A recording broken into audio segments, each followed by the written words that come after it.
छत्तीसगढ़ के दुर्ग जिले में 6 वर्षीय मासूम बच्चे के साथ नवरात्र के दिन हुए अनाचार और हत्या की घटना से पूरे क्षेत्र को झकझोर दिया है। और घटना के बाद प्रदेश कांग्रेस कमेटी अध्यक्ष दीपक बैज के निर्देश पर 5 सदस्यीय जांच समिति गठित की गई। इसने पीड़ित परिवार से मुलाकात कर संवेदना प्रकट की और पूरे प्रकरण की वस्तु स्थिति को समझाया।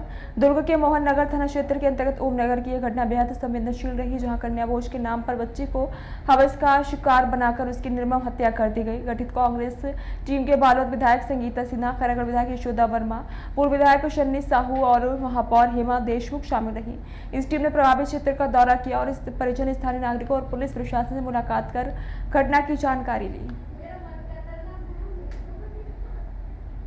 का कहना है हम निष्पक्ष जांच कर रहे हैं करके, लेकिन हमें जो बयान परिवारजनों से मिला और यहाँ पे मिला तो हमें थोड़ा सा अलग लगा, क्योंकि वहाँ का जो बयान है वो एक तरह से अपने उनकी जो देवर है, मतलब जो बच्ची का चाचा है, उसके ऊपर पुलिस वालों ने अभी कार्रवाई करके उनको अंदर किया गया है। लेकिन उनके परिजन का कहना है ऐसा नहीं है कि वो ऐसा काम कर सकता है।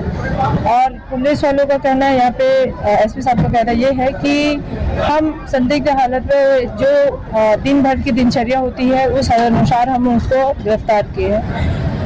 वहीं पे आप देखते हैं कि जो घटना भी रेप का कारण जहाँ पे हुआ वो घटने का सही वर्णन नहीं, कहाँ पे हुआ वो घटना हुई है, कार में वो लाश कैसे आई या कार में रेप हुआ है, इसकी कोई जानकारी नहीं है। ना ही डीएनए रिपोर्ट अभी आया है, तो हम आरोपी कैसे सिद्ध कर सकते हैं? जब तक हम पूरे तरीके से जांच नहीं कर लेंगे तो हम किसी को आरोपी नहीं कह सकते।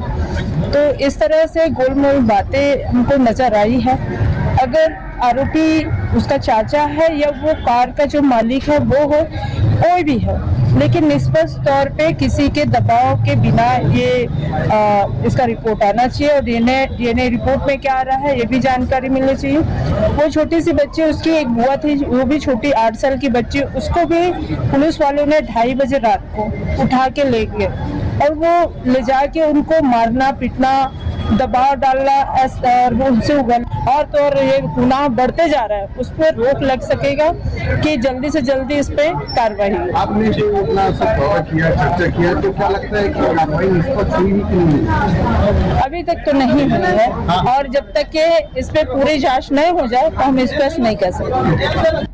पीड़िता रेप के बाद मर्डर हुआ है, मतलब खत्म हुई है, तो ये बहुत ही संगीन मामला है बच्ची को लेके और इसको बहुत ही बारीक से जांच करना चाहिए। मुझे तो ये समझ नहीं आता, इन लोग आरोपी सिद्ध कर दिए। अभी एसपी साहब से हम इसलिए मिलने आए थे कि एक तो बिना किसी जांच के कैसे आरोपी आपने सिद्ध किया, क्योंकि बहुत बड़ी भाई ये बहुत बड़ा केस है। और उस बच्चे के चाचा को उठा के लाए, जबकि उनके घर वालों का एकदम क्लीन जवाब है कि वो नहीं हो सकता। चलो वो चीज के हम नहीं जा रहे, उनके घर वालों को ये है कि बयान है कि एकदम निष्पक्ष जांच हो। 10 से 12 बजे का मामला है, इसलिए उसके चेहरे पे फफोला आ गया, कब हो गया। मैं तो ये बोलती हूँ कि फांसी की सजा जैसे जितना लेट होता है, फास्ट ट्रैक यूज करना चाहिए इस केस के लिए। आप साल भर 15 महीने 2 साल में व्यक्ति भूल जाता है किसके साथ क्या हुआ है। मेरा ये कहना है 2 महीने 3 महीने में आप उसको फांसी दो, ताकि अपराधी जो रहता है, अपराधी के मन में डर पैदा हो फांसी का कि अगर मैं ये करूंगा तो मेरे को 2 महीने बाद फांसी हो जाएगा। अगर ये डर पैदा हुआ तो बहुत सुधार आएगा, क्योंकि हम ही आप केस को लेट कर देते, इसलिए ये सब कारण है। शासन को लेकर क्या कहना चाहिए? सुशासन तो आप देख रहे हैं, 6 बच्ची के साथ रेप हो रहा है, पुलिस कस्टडी में एक व्यक्ति का डेथ हो रहा है। मतलब पुलिस आज भी इनके घर वाले को मारते पीटते ले गई है। एक 2.5 साल जो 8 साल की बच्ची, उसको रात को 2:30 बजे उठा के ले गई है। कहाँ की माना होता है? कौन से कानून में लिखा है कि आप 2:30 बजे रात को किसी बच्ची को उठा के ले जाते हो? एक बच्ची को उठा के 2:30 बजे रात को ले गए हैं, उसमें हमने एसपी साहब से मांग किया है कि उसको तुरंत सस्पेंड किया जाए। तो एसपी साहब से हमने ये भी कहा कि आप जब तक सस्पेंड नहीं करेंगे हम यहाँ से नहीं जाएंगे।